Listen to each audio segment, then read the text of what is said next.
What's up, everybody, and welcome back to another episode of the 10-7 MMA podcast.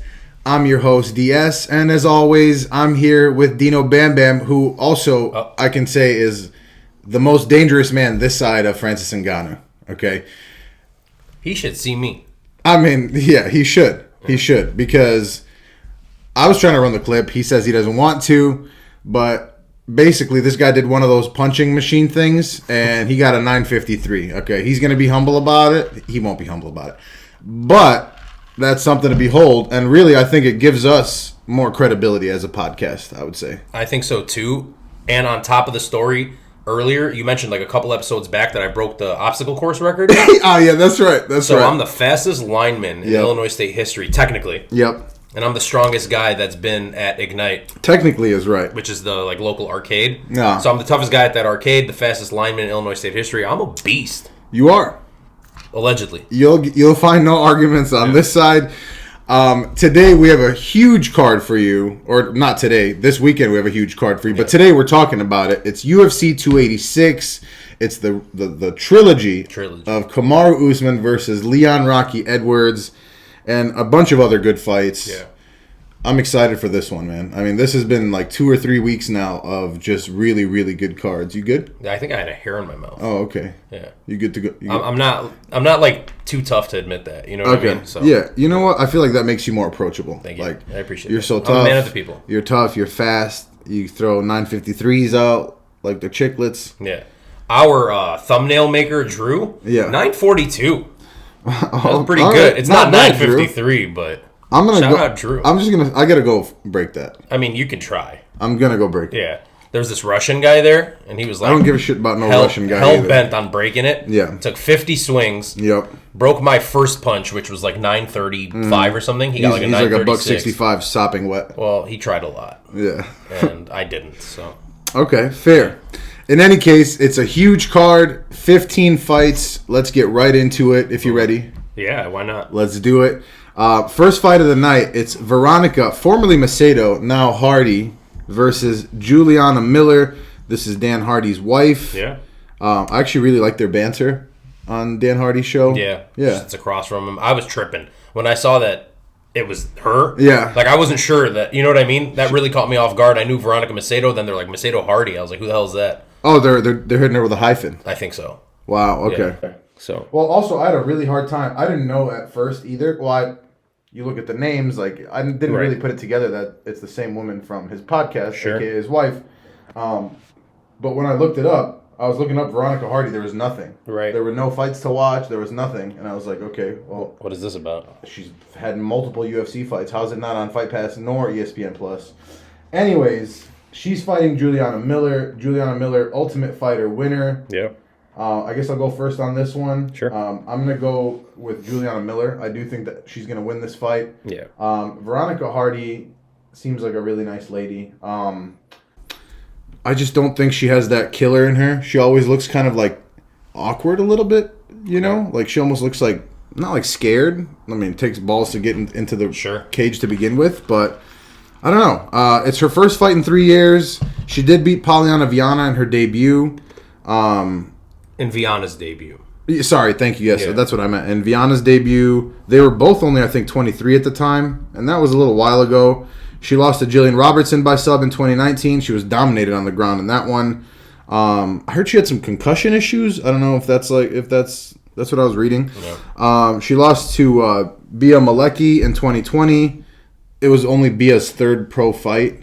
You know, now she's had some wins. You know, I mean, she had the armbar against who was it? I apologize. She had the armbar again. That was the Viana fight. That was the Viana fight. Thank you. Yeah. But I mean, other than that, man, she hasn't really shown me anything. Miller, I haven't seen a ton of film on her because there isn't a ton of film on her out there. Yeah. She's very new. But I do think that she has that killer in her, right? Juliana Killer Miller. I think it fits. I just think she goes for the win. She does grappling tournaments on the side too. This girl, Veronica Hardy, hasn't competed in 3 years. I think this is pretty straightforward. I think Miller wins. I could see by sub, but probably by decision. Fair. What's the line on this card? I haven't looked at a single line for this entire card. to be honest. I just want to check it out really quickly. I'll tell you right now.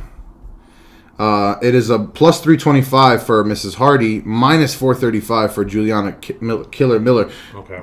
I just want to say, on this card, I feel like there are a lot of fights where the lines are, to me, crazy. Yeah. So, but what do you think? That line to me is a little bit nuts.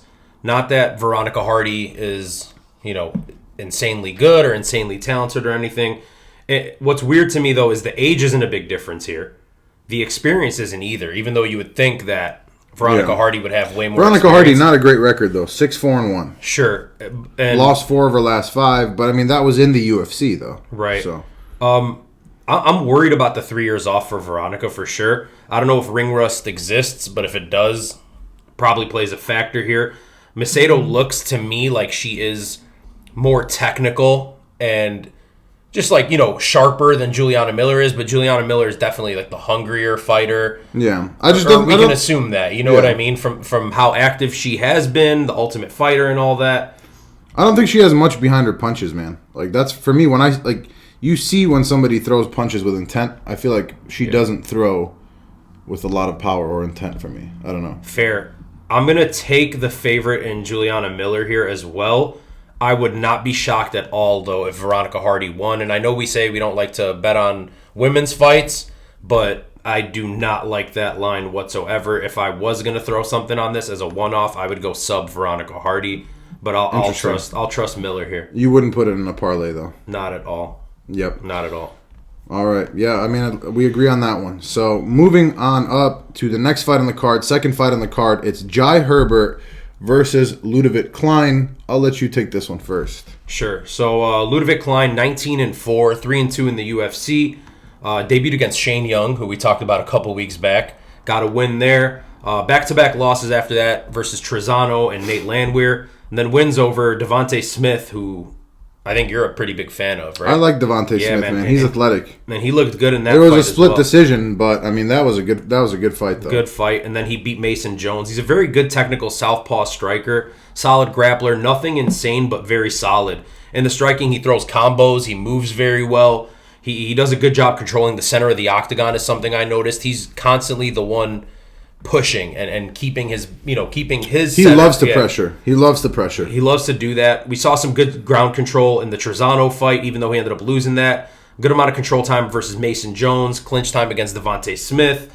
He had Smith in trouble a couple times. That nasty left straight and then a nasty head kick that wobbled him a couple times in that fight. After 2 losses, he's on a 2-fight win streak now. He's looked pretty good. The only negative in this win streak is the fact that he's getting a bit brawly. For me, he seems to He seems as of late that he's been exchanging a lot. And I don't know if that's a good recipe versus Jai Herbert. He does that in, I think, every fight. Yeah, and I think it's just... I agree with you. I think it's just shown more as of late. Yeah. As of the last few. And then Jai Herbert, 2-3 in his last 5. That Ilia Topuria knockout was... Dude. Really, really bad. It was bad, but man, he was kicking Topuria's ass. He was kicking his ass. Right. He was... nobody has done to this day more damage or... He could have finished him. I think if he committed to getting the finish in the first round, I think? First round head. First round, if he committed to getting the finish when he had him wobbled. But I get it. It's that respect. Like, that's the thing. That when you're a top fighter, you have that extra respect factor too, right? Where it's like, kind of like we're probably going to see in the main event potentially, right? Maybe. Where if you have a guy like that wobbled, but you know that what's coming back could be very powerful and could end the night too, you're going to be a little apprehensive, you know? Yep. He should have gone for it, man. And I think, yes, he should have. He had that one. Topuria did a good job grappling and trying to, and buying himself some time. And then, of course, Topuria ended up knocking him out cold in the second round. And then in the fight after that, I'm always interested when a guy gets knocked out badly to see what they look like the next time out. And then in his next fight, which was the Kyle Nelson fight, he ended up getting a decision win there. But he did seem a bit gun-shy. He did seem a little bit hesitant. You also have to factor in, though, that he is 6'1". And Topuria was a 45er moving up to 55. Yeah. So that, and he's 34 years old. I don't know if there's too much room to grow here. So I'm going to take the younger, more explosive fighter in Ludovic Klein here. I'll go second round TKO. But a lot of people are very low on Jai Herbert, and I don't get that because he is a very dangerous fighter in his own right. I agree. Yeah, I agree with you. I do think, and this was really tough for me. Yeah. When initially, I was like, I'm taking the underdog. I'm going Jai Herbert on this one. I think he's more technical. He's the longer fight. Neither of them are. Well, how tall is Klein? He's 5'6". Or no, I'm sorry. He's 5'7". Yeah. And Jai Herbert's 7 or 6. Smart, he's 7. That'd be dope. He's 7. He's 7 foot 155. He's Stephen Struve. He's 6'1", but he's also got a 77-inch reach. Dude, and he's the more technical fighter. There's no argument there, I think. And he's really long and rangy. I don't know, man. I'm still not decided. I do think that I guess Ludovic Klein will win. Maybe Jai Herbert's a little chinny too, you know. Yeah. I mean, it's tough, man. You know, Jai's got great hands. He's got really nice head fakes. He trains with Leon Edwards, so obviously that's why he's on this card. Yep. I don't like that all these British guys, all these UK guys, never fight unless it's in the UK. I just want to say that. It really bothers me. A lot of the world does that. You know what I mean? A lot of these like foreign fighters, they tend to do that. Must be nice. Yeah. Why not? Yeah, but I don't know, man. I mean, both of them have weaknesses. You know, I guess I just think that Ludovic is physically stronger, and he's taking fights on short notice. I think he also has the better cardio, too. Uh-huh. So I guess I will go Ludovic Klein. Tough, though. Tough. I don't know if I would bet this fight. He is dangerous. Like, you know what I mean? Like, both guys are dangerous, and I think Jai Herbert, like... And you've seen both these guys make big mistakes. Huge mistakes, yeah. So I have to, for me personally, I have to trust the younger guy there. Yeah. He's got more room to grow. He's, I'm taking Ludovic Klein, but it is damn near a coin flip. Also, a very cool name, Ludovic Klein. Ludovic. He's from Slovakia. Yes. That's got to be the only Slovakian fighter probably ever in the UFC. I have no idea. It's a good thing to research. I'm good. Moving on up the card, it's another women's fight. Or actually, another women's fight. I was making sure we already had one. It's Joanne Calderwood. Why did I see her name as Joanne Wood? She got married. To a guy named Wood? To a guy named Wood. And her name's Calderwood? Yeah, so she just dropped the Calder. I think this happened like a year ago or something. Like she had fought as Joanne Wood last time. That's crazy. Yeah. That's dope, right? You just got to drop a piece of your name. Yeah. Or what if she did Calderwood Wood? How much wood? Calderwood Wood. How much wood would a Calderwood wood? If a Calderwood could. Wood. Calder. Something. No. So many. I'll go first on this one. Joanne Wood, I guess, is 37 years old. She's lost 4 of her last 5. All against, like, the top of the division fighters, though, right? I mean, she's lost to... Yo, girl, the new champ. My girl, the champion, Alexa Grasso. She lost to Tyler Santos, who probably should have been the champion. She lost to your girl, Lauren Murphy. And she lost to Jennifer Maia, who's also fighting on this card by armbar in the first round. I think that's your girl. Jennifer Maia? Yeah. I'm down. Okay. She's fought the best in the world, but she's never really been talked about as like one of the best in the world. Probably because she loses all the fights against the best in the world. Right. Yeah, I mean, she's only fought once in the last year. You know, like here's what I'll tell you. When I first watched the film on both of them, in my mind, I'm like, I'm picking Luana Carolina, no question, right? Same. And then when I watched the film on Luana Carolina, how the hell is this lady a 2-time Muay Thai champion, national Muay Thai champion? She sucks. Did you watch her film and you were like, yes. Boy, that's a... I mean, no. You watched it and you were like, you know what? That's some good Muay Thai. No, you watched it and you were like, this is trash. What does she do? She's sloppy. She throws everything scared. Right. Like, I don't know, man. Like, so I want to pick her, but I'm going to go Calderwood. Or, I'm sorry, I'm going to go Wood by default because she's fought the best of the best. Yeah. And I really don't think Luana Carolina is anything special. So... And, like, that's her specialty. And Joanne Wood wants to do the same thing. I think we're going to see a stand-up fight, right? Both of these women want to do the same thing. They want to strike at range, and we're going to get a fight at range. And not that Joanne Wood's the most physically strong person. I just think Luana Carolina looks pathetic. So, I'm sorry. Let me know what you think. So, piggybacking off of what you were saying, going into this fight, I don't like to do it very often, but as I'm starting film, sometimes I'm just like, I know who I'm picking here. And it was 100%. And it was Luana Carolina. And I was like, I bet you she's an underdog, and I bet you this is... No, she's like a decent favorite, I think. Right. Yeah. But, dude, going into it, I'm telling you, that's just like, that was my thought process. And I was stupidly wrong after watching the film. She looks bad. It's like, can she win? Of course she can win. Of course she can win. It's women's MMA. It's the UFC. She's 37 years old. Right. She's 37, and the last 2 times out, she didn't look like she wanted to be there, Joanne Wood. No. So we're going to find out if Joanne Wood is still committed to MMA. Seems like she's had one foot out the door for a while now, but whatever. Luana Carolina, like you said, is 8 years younger. That would normally sway me in a fight, especially a women's fight. I was going to say, especially a women's fight. Yeah, but I have to trust Joanne here in the UK in front of a home-ish crowd. I'm going to say 29-28 Joanne Wood. And we're going to find out a lot about her. Yep. Yeah. Yep. Moving on, another fight on the card. Jake Hadley, who is obviously another person from the UK. Yep. Versus Malcolm Gordon, who has fought a couple people on this card, actually, who's Canadian. Give me your thoughts on this one, my friend. Sure. So Malcolm Gordon, I'd like to start there if I can. Does he have alcohol fetal syndrome? Dude, I have no idea, but he's a little that's really mean. He's a little interesting looking. That's really mean to say that. That's mean. Yeah. Yeah, but it's mean. If you look up the symptoms, right, and you had like a little checklist, okay, and like a little notebook, and you went down the line of the symptoms. Okay. I feel like you check about 2-3 of them at least. 2-3? Yeah. All right. Anyways, so Malcolm Gordon, like I said, I thought after his loss to Sumadarji that he was terrible. Like, you know what I mean? I was like, man, this guy really sucks. And I was convinced, and I'm really not trying to make fun of him or like whatever, but it was like I was convinced at that moment, if you had texted me, you said, who's the worst guy in the UFC? I would have said it was Malcolm Gordon. And that's not like, whatever. That's just what it is. I thought the UFC was going to let him finish his contract. Probably had one more fight left. Let him go, win or loss, whatever. Then he goes out. He gets 2 wins in a row. I'm like, all right. He looked fine in those wins. Yeah. And then he goes and gets Mokaev.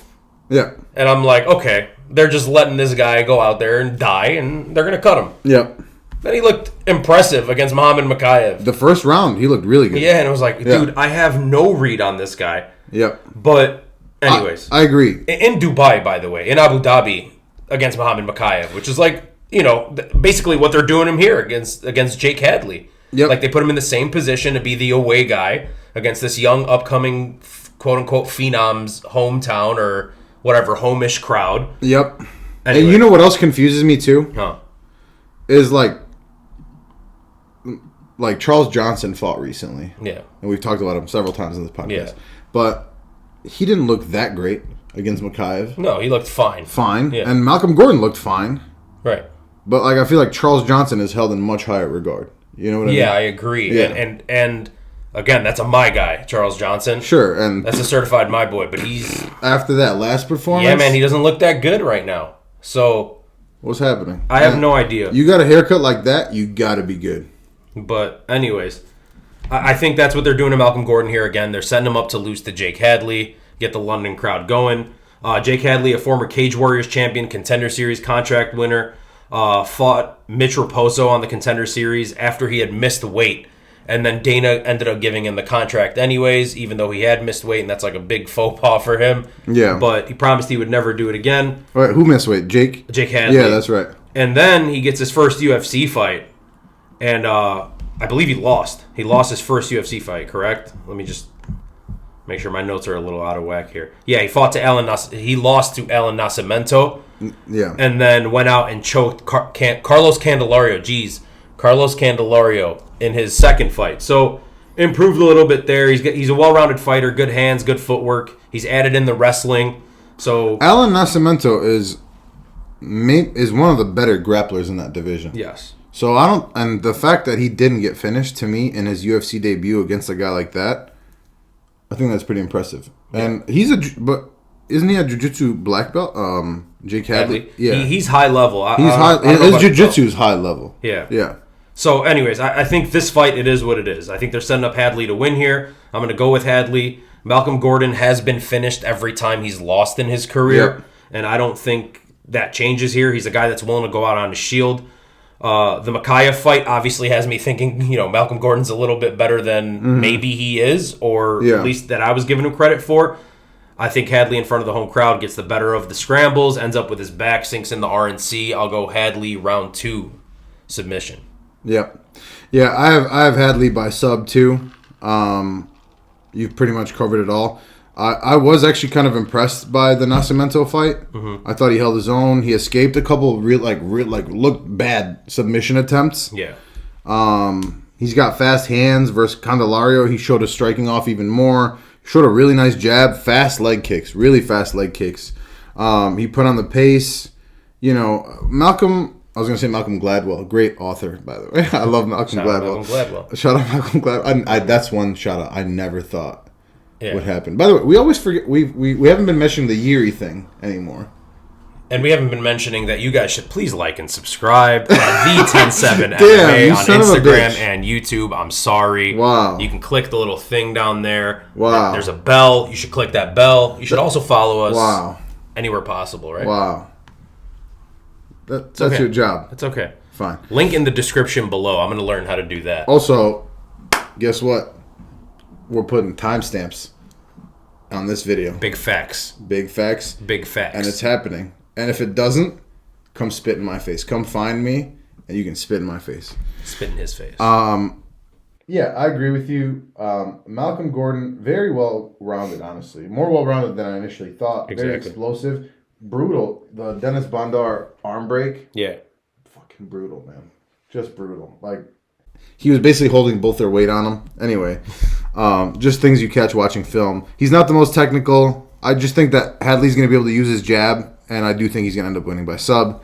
The odds should not be what they are. When I said earlier that some of the odds are out of whack on this card, in my opinion, this is the first fight that I noticed where that's the case. I think they should be more like a pick'em, to be honest. Wow, I'm very comfortable in Jake Hadley. Yeah. Again, we agree on the method and the fact that he's going to win. It's just Fair. One now. Right. Moving on. That sticker on the back there. Do I? I have. I can't let you get close. Let's get it. Chael Sonnen and the GOAT. Moving up down the card, it's another pretty much down the card. Yeah. Pretty much every fight on this card has at least one fighter from the UK. Yeah. So it's kind of annoying that they do that. Because what if I want to go see London? Right. And I'm just a regular non-English guy. You root for the non-English guys. I mean, I just want to go if I'm a fighter, I want to go just fight in London. You're gonna fight some English guy. That's fair. Yeah. They're not gonna like you over there. I feel like I could get them to like me. Sure, but you know what I mean. If you're fighting some, I would do a shoey. If you're fighting some English chap, I would love to fight a chap. Never once fought a chap in my life. I fought a few chaps. Oh, have you? I mean, all I picture now is like these kind of guys. All you have to picture is 953 with the right hook. I'll do it. Ain't with no chap. I'll do it with my left. Ain't no. You're a lefty. They didn't know that. Damn. Now you do. Why you gotta burn me up? But I'm just saying, ain't no chap taking a 953 to the forehead and not going to sleep. True. Any chaps want to test that out? Let me swing a 953 at your dome. Let's find out. That's true. Yeah. I've seen it with my own eyes. A 953? No, I've seen you just hit chaps. Hit some chaps. Yeah, I've seen you do some damage. Yeah. Next fight on the card: Leroy Jenkins. Christian Leroy Jenkins. Yep. Yeah. Duncan. Who's Jenkins? Leroy Jenkins. Okay. My bad. My fault. Brain fart moment brought to you by Bombay Sapphire. Bombay. Shout out Bombay. Jug it down. Something like that. You know what I'm saying? Yep. Why not? Moving on. It's him versus Dusko Todorovic. Dusko. You're a big Dusko guy. I mean, you guys come from neighboring countries. He said it. I didn't. Just saying. Yeah, Leroy Duncan, long and rangy. Okay. Cage Warriors middleweight champ. I really like this guy. Yeah, he's fun. I really like this guy. Fun. I think this guy is legit. I think the division's trash. I think he's got really creative kicks and punches, throws some crazy shit, spinning things, side kicks, high kicks, the gorgeous ass flying knee that he knocked out, was it Milan with? Yeah, that was filthy. My goodness. Filthy. Put his ass to sleep. That was beautiful. He showed decent cardio too for all the strikes that he throws, and we know that big movements deplete your cardio. But my goodness, man, his cardio looked decent, you know. Versus Dimitrov, he showed good takedown defense, and that's a guy who wanted to wrestle too. And this is just film that I was watching. Really high level strikes, very technical. That spinning elbow. Again, flying knee, spinning elbow. Look at these knockouts. Yeah. I'm very impressed by this guy. I really like him. Dusko lost to Chidi, lost to Greg Rodriguez. Neither of those are bad losses. Right. I just don't see anything special in him, man. He's mostly a wrestler. I think he's a Serbian national champs, wrestler. That's fine. Who's wrestling in Serbia like that? Like, what does that mean? You tell me. It's like being the tallest midget in the room. Okay. So... small person. Right. So, you gotta be technically right. Yeah. So, I don't know. Dusko seems a little bit chinny to me. I think he's going to obviously try to take Duncan down. I think Duncan has really good takedown defense. And I think Dusko has nothing for him on the feet. Well, I wouldn't say nothing. He has some wins by knockout. When he does decide to throw and when he decides to have a very scrappy fight, honestly, they're very fun fights. Yeah. I'm joking when I'm talking all the smack. I don't dislike him as a fighter. I think he belongs in the UFC. That being said, Duncan by knockout, probably second round. Okay, so as you mentioned, Dusko Todorovic, he's 3-3 in the UFC. You mentioned the Chidi and Jaquani loss, Gregory Rodriguez, and the one before that is Punahele Soriano. Mm-hmm. Then his 3 wins are against Daquan Townsend, Maki Pitolo, Jordan Wright. None of those guys are in the UFC anymore. Yep. So all 3 guys that he's beaten. Who doesn't beat Jordan Wright? Right. Granted, he beat them by finish. So Jordan all Wright 3 would of his sleep against a 953. Oh yeah. Yeah. So, but that's my boy. Like, don't be mean to him. So, anyways, he's won all 3 of his UFC fights by knockout, but then he's lost 3 fights, 2 of them by knockout.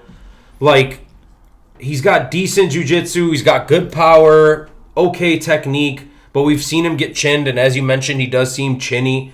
I feel like it's legit 50-50 with him, but he's lost to anyone with any sort of name. Yeah. And as you mentioned, Christian Leroy Duncan looks legit. I think he's going to be something, yeah. Right. Looks like he's going to be a guy with a name. You mentioned all the stuff, all the flashy kicks and elbows and whatnot. He reminds me a lot of like Michael Venom Page. He does. Bellator. Like, but that thicker. Was that was like the comparison that I kind of drew. Yep. Anyways, shout out Drew. Smart. Shout out Drew and MVP. Why not? Yep. But yeah, Dusko Todorovic's chin is very sus at this point. I have to trust the newcomer's power. I assume he touches his chin. I have Christian Leroy Duncan knockout in the first. Good man. Moving up the card. Or is it moving down the card? Who cares? What's the physics of I think it's up. Moving up the card. Yeah. Moving up the card. Lerone Murphy, another British fella. No losses. Versus Gabriel Santos. I would love to hear what you have to say about this one. I'm actually very excited about this one. Gabe Santos is a Brazilian fella with no losses. He is. So we have a battle of O's Somebody's is getting taken. Somebody's what? Somebody's Wow. Yeah. Okay. Yeah, so Gabe Santos, undefeated 26-year-old, former LFA champion, well-rounded, 3 finishes by KO, 4 by sub, 3 by decision, throws fast and hard. He needs to get back to his grappling. Stop it. Don't do that. Can we be mature? Sure. You're just moaning. I guess you were moaning, and then I said that a couple seconds later. That's a little... So I'm already riled up. That's fair. Yeah. I think he needs to get back to his wrestling. Like, in the last few... In the last few fights, he's been just looking for the knockout, and he was a grappler. Who, Santos? Yeah, he was a grappler before that. So I think his best chance... Because what happened... And I'm sorry to interrupt you. Yeah. What happens is when you get a couple knockouts, right, you're like... Man, that feels good. Feels good. Yeah. I like that. Right. Yeah. Fall in love with the hands. That's what they say. Mm-hmm. So anyways, I think he needs to get back to his grappling here because Lerone Murphy has really good power. He does struggle on the ground. He's got the advantage on the feet for sure. He has the power advantage, I think. He has the advantage of a camp for a short notice fight here for Santos. He also has the advantage of being a UFC veteran, having fought in the octagon a handful of times. Yep. I have to take Lerone Murphy here. I don't know if he ends up getting a knockout because Santos looks durable. I'll say 29-28 Lerone Murphy. Maybe Santos gets a takedown and control in one of the rounds, and then Lerone just proves that he's the better, more experienced fighter at the moment. Yeah. I pretty much agree with you, man. Have we agreed on all of them so far? I believe so. Yeah, I hate that. Yeah. You know what, Santos? No, I'm just not picking. Man, actually, it was like again, it was a close fight. This was again kind of one of the. Well, I watched Santos's first the first fight that we were able to watch, like 3 fights back, and I was like, right. And then I watched like his next 2 fights, and I'm like, man, this guy's like pretty good, and especially the hands and kicks and strikes and the cardio for somebody who's a wrestler. I don't know. I really enjoyed that. LFA is a legit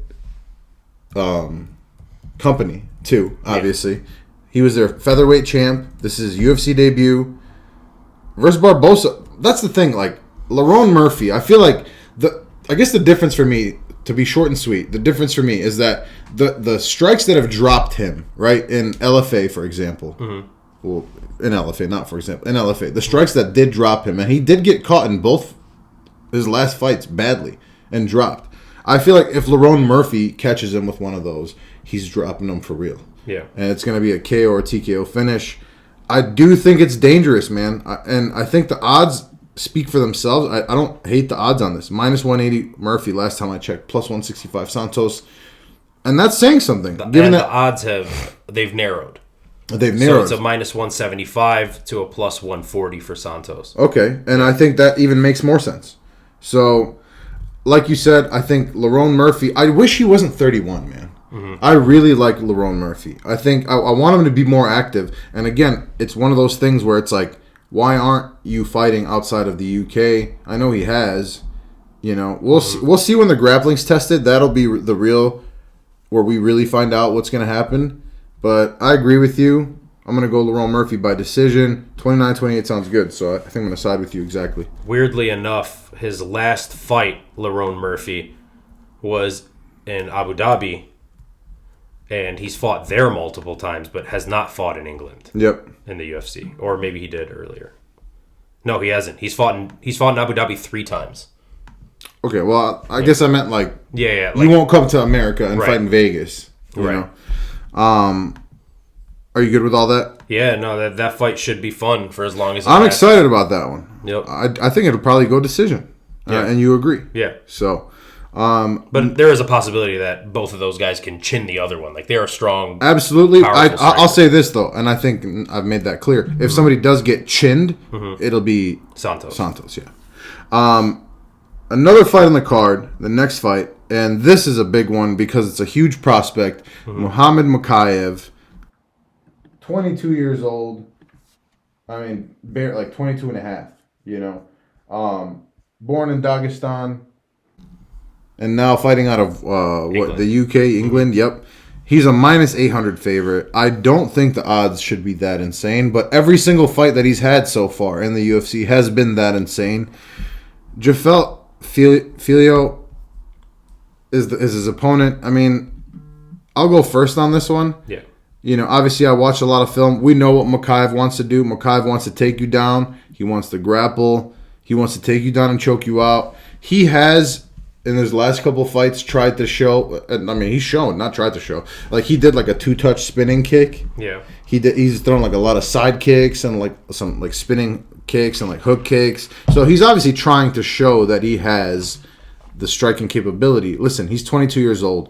I expect this guy to make substantial improvements every time that we see him. When you're that young and you're already ranked in this sport, in this division that's very competitive, obviously that's saying something. So Jafel Filho, he's a Contender Series guy, a Shuto guy. This feels like a step down for Mokaev for me. Yeah. Like, his last opponent was Was it Malcolm Gordon? Yeah, Malcolm Gordon. So for me, this feels like a step down. And he fought Charles Johnson too already. So Jafel Filho, I mean, I watched a lot of his film. Pretty much all of it is on UFC Fight Pass. I don't know. To me, it feels like they're babying Mokaev. They're trying to get him another win to build his confidence, build the hype more. Obviously, there's a reason they're putting him on the pay-per-view card, especially because he technically fights out of the UK. Right. Versus Echeverria, Filho, he looked pretty good, man. I mean, but it was a fairly close fight, you know. I just think that his grappling skills are good, but if Mokaev, and if he wants to grapple with Mokaev, like, he's not going to win that fight. Right. So I think Mokaev is the phenom. I certainly don't think the odds should be where they are. And Mokaev he's been tested, all right? Like, I mean, yeah. When he's very confident, he's very vocal, and when he talks, like, it's like, oh, I'm going to finish this guy, I'm going to finish that guy. He's had two of his last 3 fights have been decisions. Correct. He's still really good, obviously. I'm not taking anything away. I just think that the odds shouldn't be that far. Fair. But I will go Mokaev by decision.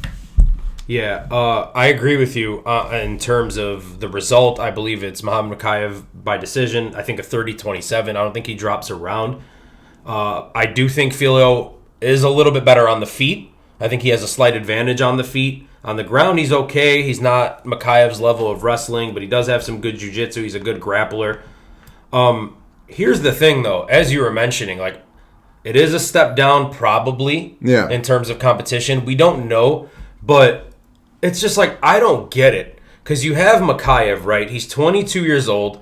The whole goal, the story, the narrative behind Muhammad Mokaev is that he wants to be the youngest champion in UFC history. I know we have Raul Rosas saying that as well, but it's more within reach at this point for Mokaev, obviously. Oh, right? He's already done it. Yeah. And he's ranked.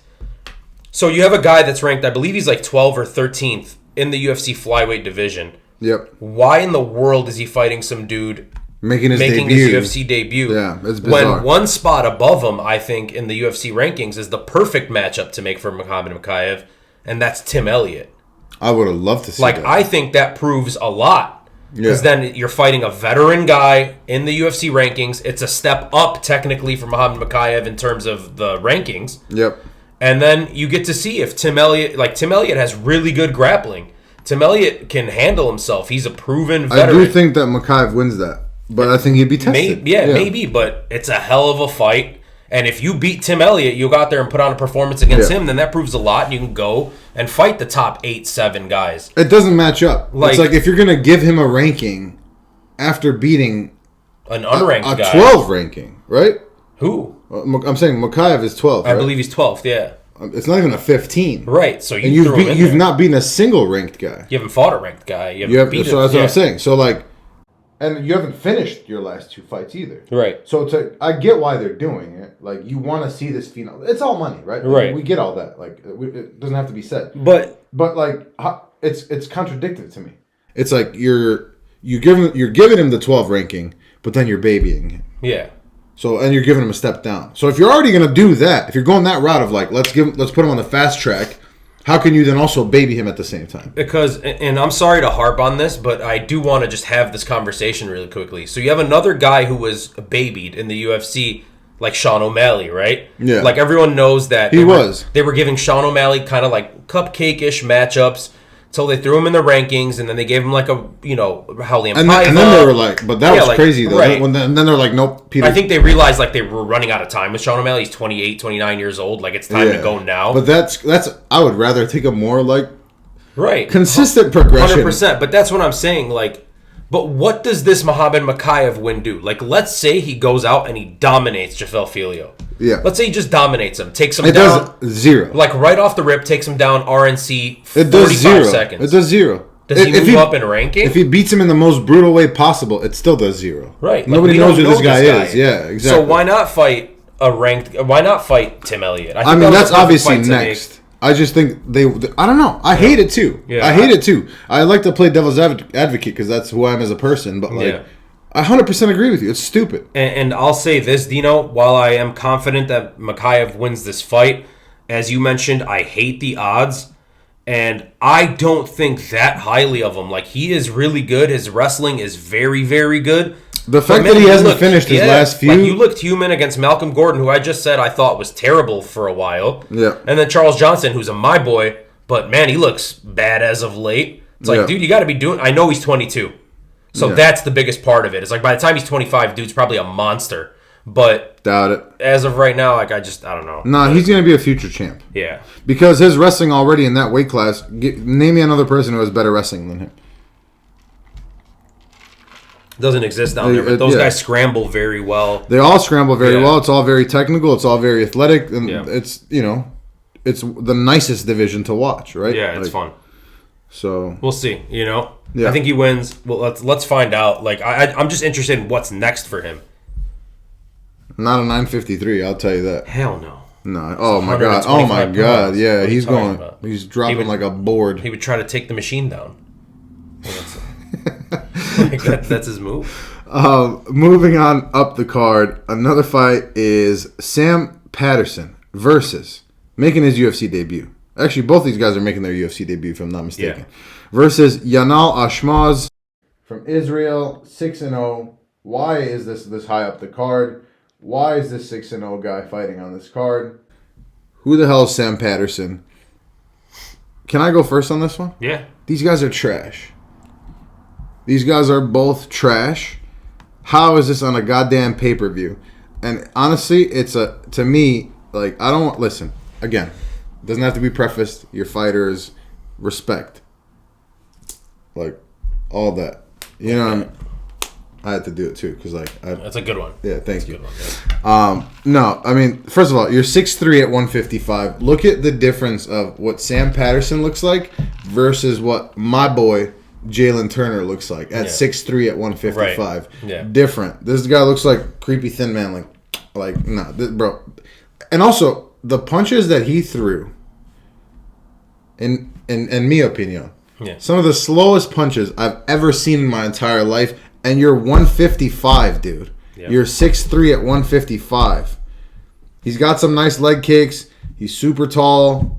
He's got pretty good situational awareness, and I guess he's well-rounded. Pretty technical boxing. Slow as hell. Hands are slow as hell. Like, looked really, really slow on that Dana White's Contender Series. Yeah. Dude, did you notice that? Yes. Thank you. Like, a lot. It looked... I couldn't believe how slow he was. And he won that fight. Pathetic. I don't know. Yanal shouldn't be here. CFFC is a good company. It's a respectable league to be in. He was taken down and controlled for 3 minutes, and like it's not that high level, right? I don't know. He's not big. He was he's taken down like every fight. In full guard, he throws like nonsensically. He just like panic throws. I think he's small. I think he's inept on the ground. I think Patterson sucks, and I think he's just really long, and I think he's just going to end up probably choking him out just because of his length, purely. These guys suck. Yeah. Neither of them should be in the UFC. Like, Yanal did have, I got to pay respect, he did have one nice spinning kick KO in CFFC. These guys suck, dude. Yeah. I don't want to spend any more time on them. Okay. Personally, but please. I'm very split on this fight for that reason. That they suck? Yeah, that they're not good. Sam Patterson has like a big following, and people think he's like the next prospect from the UK. And I don't know how the hell you see that. How, dude? Like, to me, I think Yanal, who is not all that as well, he's garbage, bro. Is more technical than he is, right? So if we compare that, he's the more technical fighter. He seems to be more aggressive. Yeah. And just has more, like, beast in him. Yeah. Not that there's too much there, but it's, like, more beast in him. Not that there's too much there. And, like, maybe I'm crazy because the odds would say that. I think Yanal is just better than Sam Patterson. I think Sam Patterson is just tall. That's all he is. Like, he's just a tall guy. He just happened to be able to, like, be skinny enough to make 155. Right. Yeah. So, I'm taking the underdog. I think Sam Patterson is awful. And maybe he'll prove me wrong. That's crazy. What do you mean that's crazy? I don't know. Just said he sucks. They're so bad, both of them. Right. So but at least this guy's 6'3", this guy's 5'7". Yeah, I'll take the plus money like if they're both trash. Yeah. And maybe we're wrong and this guy turns out to be a beast, but I doubt it. Brother, I just want to say I went 9-3. I went 9-3 last weekend. What was that, 8-4, I think? Oh, no, you were way worse than that. No, I'm going to count it. I have it. You literally told me you were like 50%. 7-6, sorry. Yeah. Jeez, yeah, that's bad. I have it written down here. Wait. Oh, so I went... There was 13 fights? So I was 10-3. Okay. Went 10-3. Okay. Nice. Great job. Thank you. I'm 59-36 this year. I counted it this week. Oh, that's pretty good. 60%. It's like 60 point something. Oh, that's it's trash. Like right there. You know, like where you want to be. Do you? I don't know. But that's why we're not a betting podcast. And I'm 5-3 in the main event. But I will say this though, one of us. Yeah. On any given card, one of us will do pretty good. Yeah, usually. So like the issue is pick which one. Because we don't know. Right. I had a 12-2 card 2 weeks ago. That's pretty damn good. Yep. It's pretty damn good. Pretty damn good. It is. Shout out Marab, man. What a beast. What a beast. Trash. You think he's trash? He's just 50-45, who a lot of people think is the best bantamweight on earth. Nah. I hate that. There was no nah. That's what happened. No, it is. Yeah. And he did 50-40. I literally text you that. Yeah. I was like, he just got 50-45. Yep. But, God, I really hate that. Do you hate it more than Sam Patterson? Sam Patterson sucks so bad. Yeah. Yeah. Yeah, he's bad. That's why I'm taking the Israeli chap. He's Muslim? Yeah. I did. I researched his people. It was like a weird group. Not weird, but... They're circadian. Circadians? Something like that. That was interesting. Yeah. Yeah. It was interesting. Very, very wild to me. Yeah. So... Just ever learn about a new group of people? I was just going to say, so amongst the thing, we watch all this film, all these fights, and then you end up down a rabbit hole of just like... Wikipediaing some culture that lives like in Israel. Yep. Yeah. Wild. I'm sure they're not having a great time. Why not? Just a bunch of Muslim people in Israel. Oh, yeah. Yeah. I didn't think about that. Anyway, moving on. It's Chris Duncan versus Omar Morales. I would like to hear what you think about this one. Okay. Chris Duncan, Omar Morales.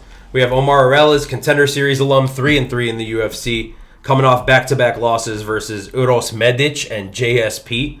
Explosive counter-striker, huge for 155. I have no idea how in the world he makes 145. He's big, dude. Also, I did not realize he's 37. He's an old guy, yeah. He fought, I believe it was Giga and... In his debut.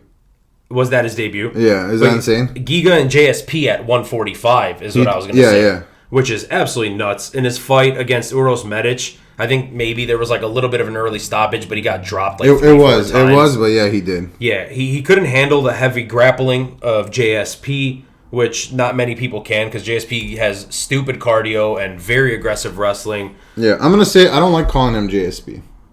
That's what he wants to be called. I don't like that. Who are you? GSP. Right, but that's why he does it. It's like a nod to GSP. I know, but like, bro. That's what he wants to be. You ain't that. He's trying. He is. Yeah, and don't make me feel like that. Is he fighting Bryce Mitchell next? Who? JSP. I think that's the fight. I think it's Bryce. Is it really? Yeah, I believe so. I think it's on the Aljo card. It might be on the Miami card, but I think it's on the Aljo card. That is some... Interesting, right? That is some... Yeah. Those are two very white guys. And both wrestlers. Yep. Anywho. Omar Morales, 37 years old, back-to-back L's. I don't know. Chris Duncan, nicknamed The Problem. It's like basic, but it's good. I like it. Scottish fighter, another Contender Series guy. He's no guy. problem child. No, that's... Shout out Jake Paul. Shout out Jake Paul, for real. I mean, like, not the biggest fan, but he's doing it. Are you playing footsies with me, dude? This guy's nuts. We're talking about Jake Paul. You're playing footsie? You got me going, dude. All right. So Chris Duncan out of Scotland, another Contender Series guy making his UFC debut here. Actually was on the Contender Series twice. The first time he lost to Slava Borshev, Slava Claus. I really hate that.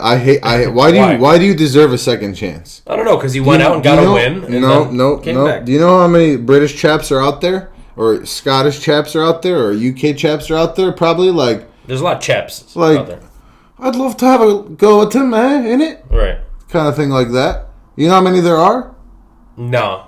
I don't, but I'm sure there are many. These guys love to fight. They love to. And now this guy deserves a second chance? He got it, and he capitalized on it. He did, but he was fighting an American guy. I forget his name, Campbell, I think. Yeah. And Campbell was like destroying him, dude. He was an Aljo guy. He was a Sarah Longo guy, and he had dropped this guy like 2-3 times, but he kept getting up. He was out on his feet basically, and then he threw a fucking bomb. Yeah. And put this guy out like really badly. He did. Dude has really good power. He's very thick for the 155 division. That was the one where he was getting his ass beat. He was getting killed. He was getting his ass beat. Yeah. And then he was like, and then fired off a perfect straight. Yeah. So that was dope. So you lost your first one. You were well on your way to getting your ass kicked in the second one.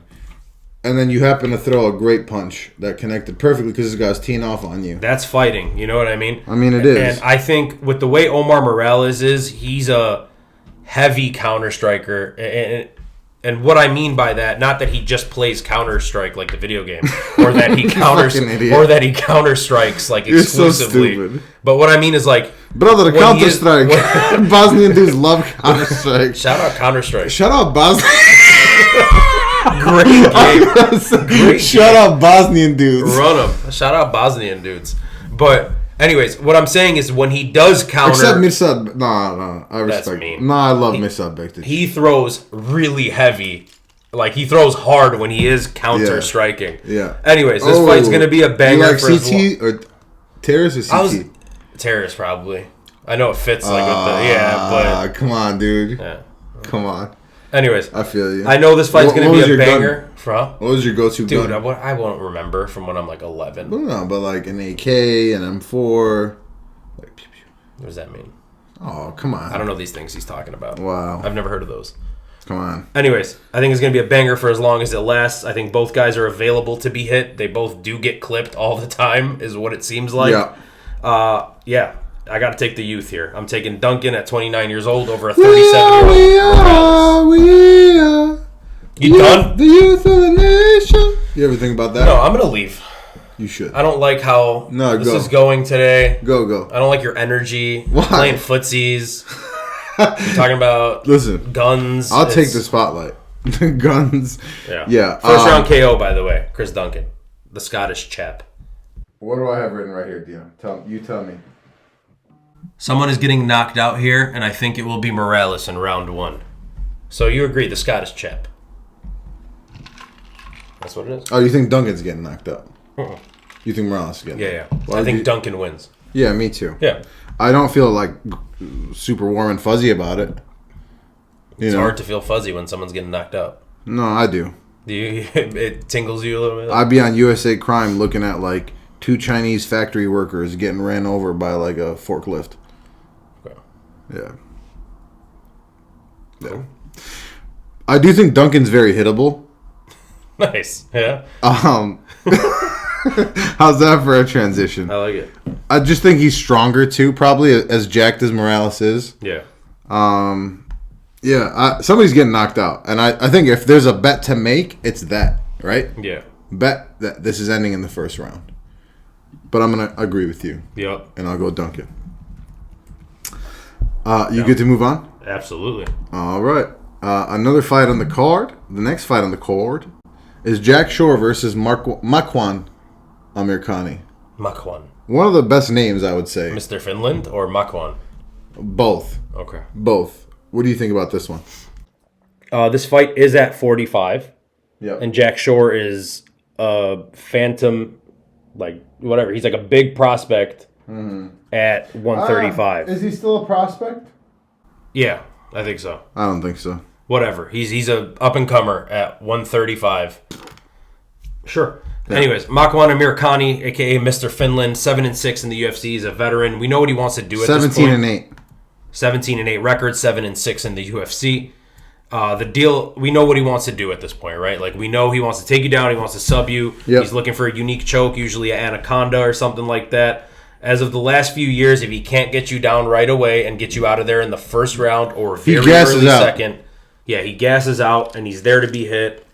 And that's legitimately all there is to Amirkhani at this point in his career. Yeah. Jack Shore, on the other hand, 5-1 in the UFC. Coming off his first career loss last time out, he got arm triangled by Ricky Simone. If Makwan tries the anaconda, what if Jack Shore is just like, my anaconda don't want none? And then do you think that would help? I think it's possible. But what if he has buns on? I mean, I don't know, man. Yeah. I mean, that makes you think. Yeah. Yeah, it does. Yeah. Makwan Amirkhani by Yeah, by Buns Hunt. I think is probably the bet to make.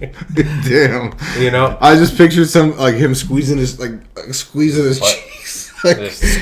Squeezing them. Cheek around squeeze. Your neck like hot dog bun.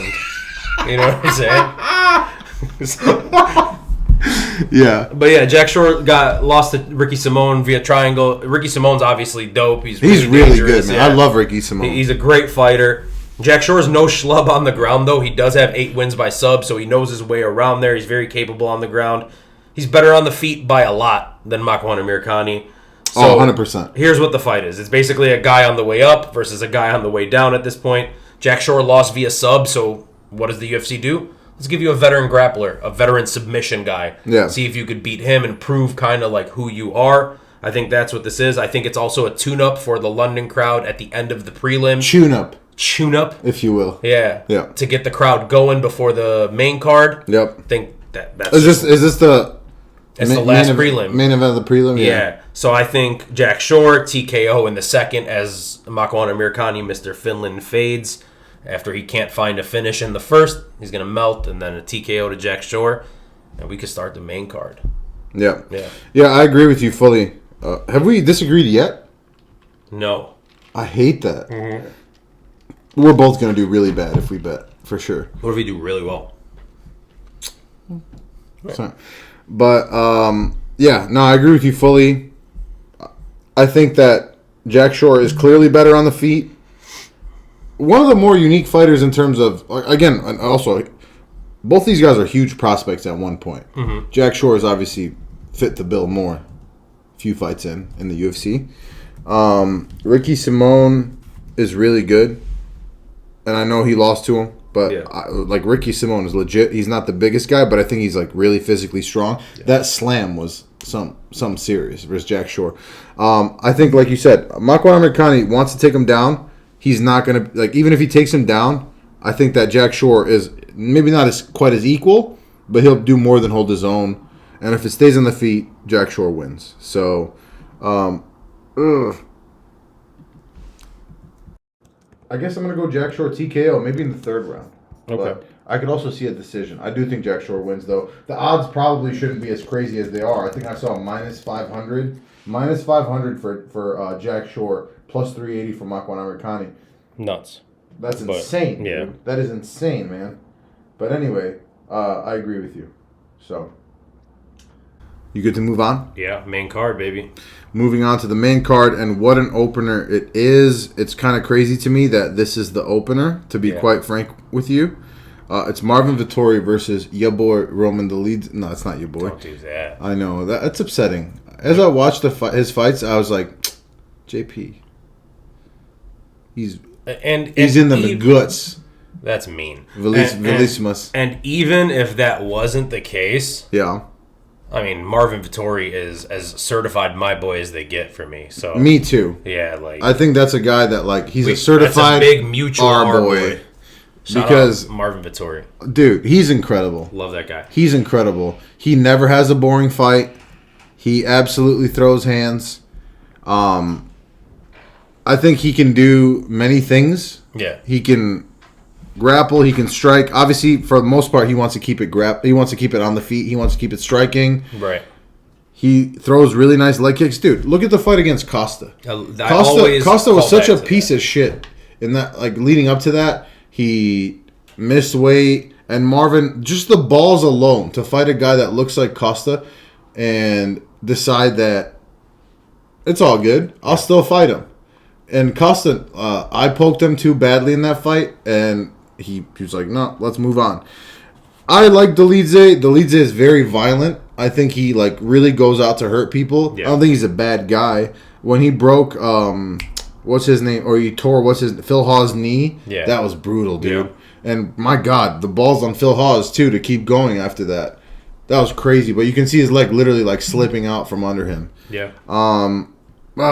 Yeah, really brutal. I think, again, the odds should be a little bit closer than they are. I think this should basically be a pick'em. I do think that Vettori wins it. The odds do minus 275 Vettori last time I checked. That's crazy, man. Yeah. Dolidze, we saw that he can fight first of all, he's originally a wrestler. We saw that what he can do with another high level, maybe the highest level wrestler on paper is Jack Hermanson. Mm-hmm. Look what he did to him, right? More than held his own on the ground. Also, really good off his back. Yeah. Throws brutal 12-6 elbows off your back, which are legal off your back, of course. He just wants to hurt people, you know? And I think he can do it in many ways. I just think that Vettori has fought for the title twice. He's fought Adesanya twice. He's fought Costa. He's fought Whitaker. Didn't look out of place against Whitaker, my favorite fighter. I mean, he's really good. I love Marvin Vettori. Maybe I'm partly biased. I do think he's going to win. But again, I do think the odds maybe shouldn't be that crazy. Yeah. So yeah, I mean, I agree with everything you said. I just want to point out another thing. Marvin Vettori, weirdly enough, here is the younger fighter by about 5 years. That's crazy. So Marvin Vettori still has time to improve, and he has fought for the title, and he's fought Adesanya twice and whatever. I totally agree with you as far as Roman Dolidze is concerned, that he is violent. He does look to go hurt people. I think in the Jack Hermanson fight, Jack Hermanson made a huge mistake, which is what led to the weird position that he found himself in with like the calf slicer or whatever. Vettori has faced higher competition. He's beaten better men than Roman Dolidze. I am scared about this one, though, man. I mean, I'm this is like the first fight in the card where, like, I have a dog in the fight. I love Vettori, and I could see him losing this. I don't want him to. Sure. Here's what I'm thinking. I'm trusting Marvin Vettori here. I think he has the better cardio. He's damn near, knock on wood, impossible to finish Marvin Vettori. I think he needs to make a statement. Granite chin. Yeah, I think he needs to make a statement here to involve himself back in the title picture. I think Roman Dolidze has a lot to prove too, because if he can beat Marvin Vettori, then that means you are serious. And Vettori looked like shit last time against Bobby Knuckles. They both have something to prove. I have to trust my boy Marvin Vettori. I'm going 30-27. I don't love the odds. I just think he finds a way to win every round. Yep. And I wanted to ask you before we move on, what do they drink? Marvin Vettori and Roman Dolidze? Yeah. Dude, Roman Dolidze drinks like ouzo. Like, you know what I mean? Like some ethnic ass drink. Mm-hmm. I feel like. I like that. You know? Yeah. And Marvin Vettori, Peroni. Peroni? Yeah. Okay, he walks out to the Modelo song. You know, the little like... Yeah. Yeah. Yeah, he walks out to that. I don't like that. Me either, but it's Italian sounding. What do you think? I don't think. I think Marvin Vettori wins this fight, and that's all I know. That's all I hope. Boom. Moving on. Next fight on the card. It's Casey O'Neill. King Casey. Versus Jennifer. Maia. Your girl. Maia. I don't know about that, but Jennifer Maia. Yeah. The odds on this, to me, are also crazy. I think Jennifer Maia is going to win this fight. Cool. I think that, is she the older fighter? Yes, she is, but she's not that old. She's 34. Yeah. I think she's fought the best of the best in the division. And I think she has 2 wins against UFC legend Roxanne Modafferi. Mm-hmm. Your girl. I guess. I don't know who made her my girl, but... I did. Okay. Casey O'Neill's last fight against Roxanne Modafferi was kind of pathetic to me, to be honest. Okay. I think that Roxanne Modafferi, if she decided to... that was Roxanne Modafferi's retirement fight. If she decided to take her down, which she did 2 out of 2 times that she tried, I think she could have kept taking her down. Yeah. And Roxanne Modafferi is no joke on the ground. Jennifer Maia is no joke on the ground. I just think that, to me, it's crazy that she's like a sizable favorite. What are the odds on this one? I'm just trying to find out. Plus, they went down a little bit. Minus 180 plus 150. This is an easy parlay piece for me. I'm going Jennifer Maia by decision because Jennifer Maia is a decision machine. Mm-hmm. Casey O'Neill, very strong cheekbones. Don't like that. Very strong jaw. Okay. Good for her, though. But anyway. Yeah. I'm very high on Casey O'Neill. Oh, you would. I'm not. You would be. Look, I don't necessarily like. She's not a person I root for. I generally root against her, to be honest with you. Oh. But I do think, and I've mentioned this before on this show, that I think her and Manon Fiorot are the future of the 125 Oh, what about Alexa division. Grasso? I don't think she holds that belt for very long. I think you're trash for Anyways, that. You could think what you want. King Casey O'Neill's 4-0 in the UFC. Her first 3 are finishes. Last time she didn't look great, as you mentioned, against Roxanne Modafferi. maybe that's an indicator, and you are right, of where she is at this point in her career, that she could beat the other girls, but once you start getting to those ranked-ish type fighters, she kind of like stagnates. But dude, she is 25 years old. You mentioned Roman Dolidze being mean. For women's fighters at 125, she is mean. Like, she is aggressive. She looks to hurt these girls. I think just being at Extreme Couture, being that age, she's got to get better. I see all the love for Jennifer Maia as an underdog. I've seen it everywhere this week. Oh, have you? Yeah, and I don't see it all. buy it, and you're going to be wrong. Like, I am certain Casey O'Neill wins this fight. You want to make a little wager? Fight. Yeah. You want to make a wager? I do. $50. $50. Right there. You all seen it. Come on. King, you don't know how hard it is to be a fighter. Don't do that to me right now. You don't know. all I can hear is that now. Don't do that. You good to move on? Yeah. Moving on to a weird fight. Weird fight on the card for me. It's Gunnar Nelson versus Bryan Barberena. Bam Bam Barberena. I don't like that. You're the only Bam Bam I know. Okay. You're the only Bam Bam I recognize. That's it. What do you think about that? That's me. I think none of these guys are swinging 953s. But minus 375 is a little wild.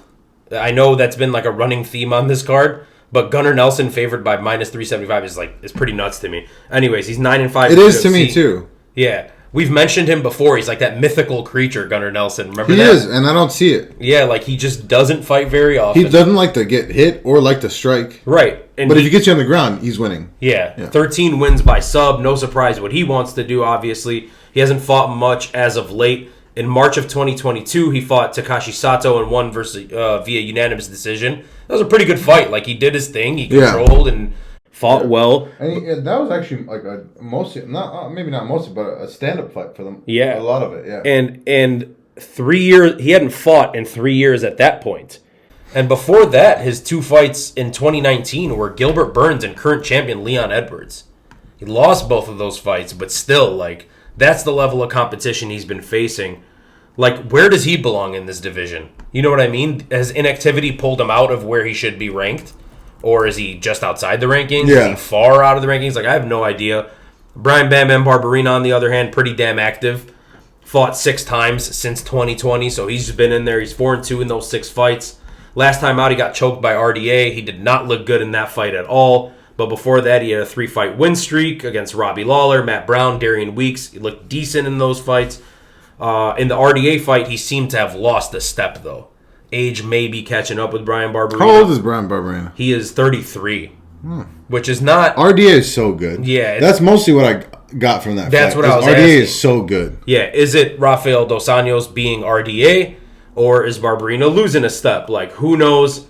Anyways, I literally have no idea what to expect here, but I do love the matchmaking. I think this is going to be an interesting fight. I think it's a weird fight. Because here it is. It's 2 older guys, right? First of all, you start there. 2 older-ish guys, 34 and 33. Bam Bam last time lost by sub, so you give him the crazy submission artist. And Gunnar Nelson. Gunnar Nelson's only going to fight across the pond with those chaps over there. So it's like, hey, I don't mind it. Yeah. I think he can outwork Bryan Barberena, which is what I saw from their last fights. So I'm going to go ahead and I'm going to say he gets him by a choke, RNC or something like that when he tires him out. Gunnar Nelson by rear naked. And you just sent me a really crude text that threw me off. I was reading that. That's why I saw it messing you up. Yeah, it messed me up. It wasn't that crude, honestly. It's pretty crude. Okay. Yeah, I agree with you. I think that at the end of the day, we saw that RDA was able to impose his will on the ground. Did you? Well, yeah, I watch film, so I was able to see that Bryan Barberena was taken down by RDA and worked on the ground. Gunnar Nelson, it's no secret what he wants to do. His bread and butter, his bread and butter is the jiu-jitsu. I think and I'm not saying if RDA can take you down, like RDA is obviously amazing. Yeah, I'm just saying that Gunnar Nelson, that's his whole game, and if it stays on the feet, sure, Bryan Barberena is probably better. Yeah. I hate saying Bryan Barberena, by the way. Bryan Barberena. Yeah. But I just don't see that happening. Gunnar Nelson doesn't like to stay on the feet. He's going to take him down. I'm going Gunnar Nelson by sub 2. What if he just dropped the R from his name and he became Gunnar Nelson? Gunnar. You know what? I would like that a lot more. Yeah, I just pictured Gunnar, too. Yeah. Shout out Gunnar. You think he'll ever come on the podcast? Nope. Or the pod, as we in the business call it. 953, baby. fuck's sake. All right, man. Moving up to the co-main event is Justin Gaethje versus Rafael Fiziev. Okay. Let me know, man. Correct pronunciation, Fiziev or Fiziev? I was going to ask you that. I don't like Fiziev. Whatever. Why are there two different letters if it sounds the same? I don't know. They be doing that sometimes. True. Anyways, realistically, though, this is the co-main event. Shit gets serious here, right?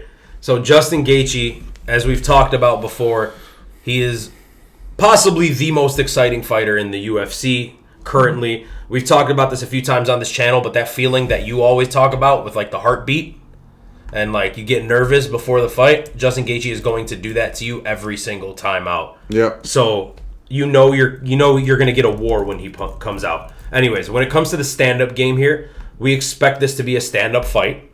Yep. And that for sure will be. Right, and that leans to Rafael Fiziev's advantage. He's the more technical striker for sure. He coaches over at Tiger Muay Thai, and they're not going to do that at that big of a gym, that prestigious of a Muay Thai gym if you're not the elite of the elite when it comes to that stuff. Yep. So the kicks come out at lightning speed for Fiziev. The hands are fast. They're crisp.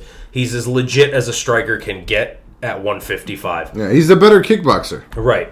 Now, Justin Gaethje, obviously a good striker in his own right, but he's a brawler. He's nothing technical. He's just one of those like stand-in-your-face, swing bombs kind of guys. Mm-hmm. He is also known for having the most deadly leg kicks in MMA.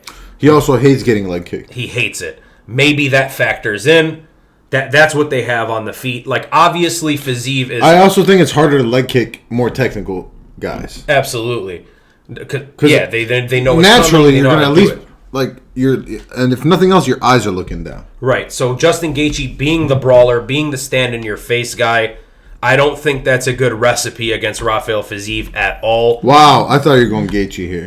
Now, when we talk about the ground game, because I do want to get here really quickly, when we talk about the ground game, that's another question in its own right. Like when you talk about when you look at the backgrounds, Justin Gaethje has the collegiate wrestling background to lean back on, and everyone that's trained with him or that's been around him in the gym, they say he's a very good wrestler. Mm-hmm. We've never seen it in the UFC. Because he's not going to do that. He will never attempt to take down. He's not going to do that. We've seen him fight wrestlers, grapplers, jiu-jitsu guys, strikers. He doesn't do that. And he's not going to start now. So forget that. Right. But here's what I'm saying, though. If it does get to the ground, Fiziev he's been joking about taking down Justin Gaethje. He's been saying, like, oh, remember, there's wrestling in this fight, too. Like, threatening. He's got an EV at the end of his name. Right. So he's been threatening that he's going to take down Justin Gaethje. Now, here's the thing. With the track record, the track record is not good for Justin Gaethje on the ground because we've seen him lose the title fight to Khabib and the title fight to Charles Oliveira. Your eyes are really brought out by the colors that you're wearing tonight. Awesome. Yeah. So we've seen him get choked out twice. Yeah. And tapped quick as hell. Here's my thing, though. If Justin Gaethje wants to win this fight, and I'm assuming he wants to. He doesn't want to. He just wants to put on a show. Him and Kamaru Usman are training together, and the same recipe needs to be put in place. And I know for a fact that Kamaru Usman is going to come out and try to wrestle Leon Edwards. Of course. Is Justin Gaethje just dumb? He is. Because that's literally what it comes down to. Because if you're not dumb... You think Trevor Whitman is telling him to wrestle? I really think that the whole camp has been built around wrestling. And you think he could out-wrestle Fiziev? I mean, I don't know. I think it's possible. Yeah. I can't say that it's going to happen because we've never seen it. So I have to trust... that's what I'm saying. He's not going to. And we'll never know if he can. Right. Because he won't. But, even if it was a game plan, he's not gonna go in there and once he gets swinging, he's like, I'm swinging. Right. And that's what you love and hate about him. It's like the Michael Chandler effect. Like they lose themselves in that octagon. But my thing is just he's like you've got to mature at this point. You're at a point in your career where it's like if you ever want to get back to that title, you have to mature and stop fighting that way. I know for a fact that Kamaru Usman, who is a completely different head, in the head, he's completely different than Justin Gaethje. In the head, yeah. He's willing to do what he has to do to beat Leon Edwards. Justin Gaethje may or may not be, but I feel Trevor Whitman and Kamaru Usman, that's been the plan, and I think maybe that's the plan here. I can't pick Justin Gaethje because we haven't seen it, but I think Fiziev wins a decision, but if there's wrestling, that would be very interesting. And it's also very interesting to see one of these top 5 guys, and by the top 5 guys, I mean Chandler, Poirier, and Gaethje, really, stepping outside of that. Was going to be three. That was literally I was waiting for you to finish. That was going to be my only point that I want to make is I do respect that Justin is fighting down. Yeah, down. It's like he's actually spots, isn't Rafael Fiziev higher ranked? I don't think so, but it's right there. But yeah, they're right next to each other. But regardless, that little trio, like the whole division has been cycling the top 4 guys. Yeah, for like the last 3 years. So respect to Justin for doing this. I agree with you. I think that Fiziev is the more technical striker. There's no question. Gaethje's 3, Fiziev is 6. What? In the UFC rankings. Gaethje's 3? Yeah, Gaethje's 3. Fuck's sake. This division's a joke. What's happening? There are a lot of good prospects that these guys should be matched up against. And that goes into this, is respect to Justin Gaethje for actually taking up. Well, he kind of had to. But, like, respect for doing it. I think that Fiziev is the more technical striker. Minus 240 is maybe a little crazy, to be honest. I do think he wins, man. I just think he's a smarter fighter. I think Gaethje loves the leg kicks, but he also really hates getting leg kicked. And he doesn't like getting hit in the body, I've noticed. Yep. And I think Fiziev is smart enough to notice that. And, yeah, I think the line's a teeny bit wide, man. But I also think that the fact, I thought it was 5 rounds initially when I watched this. Yeah. But it's 3, right? Yeah. So the fact that it's 3, I think it helps Fiziev. You know? Yeah. Especially being the more technical striker, and wrestling's not going to happen in this, man. I agree with you. I think I'm gonna go Fiziev, but I'm probably gonna go by decision. Yeah, I went 29-28 as well. Sorry, I don't know if that came out the wrong way, but 29-28 Fiziev. But I do just need to stress this point. Justin Gaethje is a completely different animal when he's not fighting for the title. He seems to really shy away. Like, he looked terrible in You said that before fights. To me, yeah. And I've always felt that Justin Gaethje, like, it's a mythical fighter almost, like non-title fighting Justin Gaethje. I'm very interested in this matchup. We're going to learn a lot. This is the biggest fight of Rafael Fiziev's life to this point. Yeah. It is not for Justin Gaethje. That factors in a little bit. So we're going to see. Very interested. Yep. Are you all good with that? Yeah. Moving on to the main event of the night, and this is such a huge fight, man. It's obviously Leon Rocky Edwards versus Kamaru Usman. I'll go first on this one, man. I'm gonna just put it out up front. I think that Leon finishes him again. Okay. I think probably by TKO this time. I think that the fact that it's back at normal altitude is huge for Leon. I think that the fact that it's in front of his home crowd is a big thing for him too. We saw Kamaru Usman cheat several times in their last fight. He did 2 or 3 fence grabs when Leon almost had him down, and that changes the whole complexion of the fight. If you're a fight fan for a long time, you know that. That's a huge thing that referees need to be looking out for. I think that Kamaru Usman is almost 37 years old. You think that, or do you know that? Fuck off. Okay. You know I know that. I'm just saying, the fact that Kamaru Usman is almost 37 years old, I was trying to connect it to the fact. I guess I should have said, I think that because he's 37 years old, and imagine getting knocked out. Well, I've never been knocked out, so I can't speak on it. But I know. That's why I brought it up. 9:53, we get it. The fact that getting knocked out at 36 years old at your first time, after you've been such a dominant champion to the point where people are comparing you to almost to GSP. Yeah. And getting knocked out at that age for the first time, and he never lost by knockout before that. He had only one loss by RNC, his like second fight ever. Yeah. So, and the fact that Leon, I think, bro, listen, Leon knew that this fight has been in the works from the moment he won his last fight. Yeah. So you tell me he's not working his takedown defense, which is already really great. And Kamaru Usman has been training at altitude. Mm-hmm. And there's a huge difference, in my opinion, from, Leon went to train altitude in Utah before the fight, because the last fight was in Utah. Mm-hmm. For 2 weeks. For 2 weeks. Kamaru Usman has been training there for 3 years, dude. Yeah. At altitude for 3 years. Yeah. There's a huge difference in between those things for me. So, also the fact that immediate rematch champions, like champions that have lost their belt and got an immediate rematch in the UFC, are 3-11 in the second fight. Yeah. He has a broken hand. I also think that there's a mental component to it. Mm-hmm. As a champion, so dominant, right? Like, and respect to Kamaru Usman, man. Like, I'm not taking anything away. He was a D2 national champion wrestler, and then that knockout of Macedo is one of the greatest in UFC history, right? Especially with the history behind that. But to me, I just think that Leon. I think it's going to be more of a striking fight this time around. I think Leon is eons beyond. Leon's eon beyond.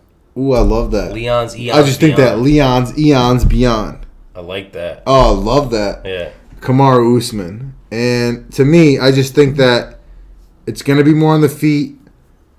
I think Edwards going to finish him again, man. I think it'll be by TKO, probably in the third or fourth round. I think Kamaru Usman is as mentally as tough as it gets. And I could see him retiring if he loses this fight. We were talking about it earlier. You said that you think he retires if he wins or loses. Yeah. And maybe, because if Hamzat is next, you're probably right. I just think Leon wins this, man. Yeah. So I'll put it to you this way. My thought process behind this.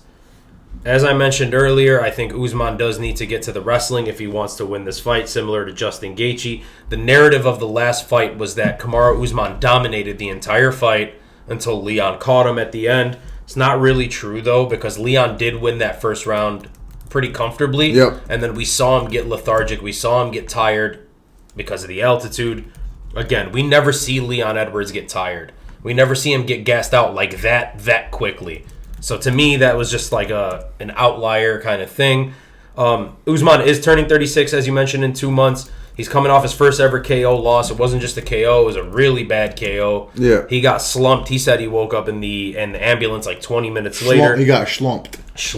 How do you handle that at that age? He seems to be confident this week. He's saying all the right things. He has that typical Kamaru Usman, swagger about him in fight week and all the promotions. I want to see the press conference tomorrow and see how he handles that. But anyways, he's going to try to take Leon down. Leon's no scrub on the ground. He's going to be able to do his thing. I think win or lose, we do see Kamaru Usman retire. He doesn't want the Hamza smoke if he wins. Yeah, I really don't think that fares well for him. And if he loses, he's not going to be a guy that just goes and fights contenders. No. Like holding, like blocking. You're probably right, man, especially at this age. Right. And I think that if he does win this fight, I don't know if he'll retire in the cage. Maybe he'll do it like a week after or something. I think 100%. Nah, no way. If you do that, you have it planned, dude. Yeah. At his age and like his like caliber, probably. You're not leaving that to like be decided for you. Sure. Like, yeah. But I'll say this though: if he does win, I 100% expect a "look at me now" like mocking of Leon Edwards, because that's what Kamaru Usman does. That's his character. Anyways, I expect a close fight, 48-47 either way. You know my rule when it comes to trilogies. I don't like to break it very much unless there's like crazy things going on. But you like to shake it. But I like to shake it, but I'm not shaking it here. 48-47 Leon Edwards. I think England gets their champ. Like he's a champion already. Look at me now! He defends it in England. I think they need a star after the Paddy Pimblett fiasco. He was born where? Birmingham. No, he was born in wooden shit, zinc roof or something like that. Yeah. So I think Leon Edwards in front of his home crowd, Leon Rocky gets his moment. No altitude, doesn't get tired. I think he wins a decision. A star is born in England. Yep. At the O2. Turn the O2 to the O3. Dog. Well, that's all we got. Anything else? No, that's all. I was trying to tell them. Oh. That's all we got for you today. But man, I'm really excited for this card. Yeah. So I'm down. Please take us out, and this time, don't forget to let them know. We'll do it the right way. Thank you guys for watching. Please like and subscribe at the 107 MMA on YouTube. You can click the subscribe button down here somewhere. There's a little bell. Ring it. What was the thing that you do by ringing it? Either something like that. You went nuts last time? You're not going to go nuts that this time? That was a one-time He doesn't got to go nuts. Click the subscribe button. Ring the bell. Follow us on Instagram, the 107 MMA. Also, we are dropping a new series this week. It is going to be the Casuals Guide to UFC, blah, blah, blah, whatever card it is that week. We're going to be basically breaking down there the storylines of the card for newcomers to the sport. Or if you're like a bad biddy and like you're just trying to get into it. Right. Maybe you're First of all, DM me at Dino_the_broker. Underscore. No, there's no underscore at the end. No, there isn't. But yes. What's up? Just the 107 MMA. Thank you guys for all the support. Leave a like, comment, let us know. Wait, wasn't your girl putting me on with somebody the other day? Yeah, but we're not talking about her on the podcast. True. We can't do that. Damn, she don't deserve no airtime? Not yet. Oh, okay. Maybe after you find out. I'm trying to find out. All right. Thank you guys for watching. Peace.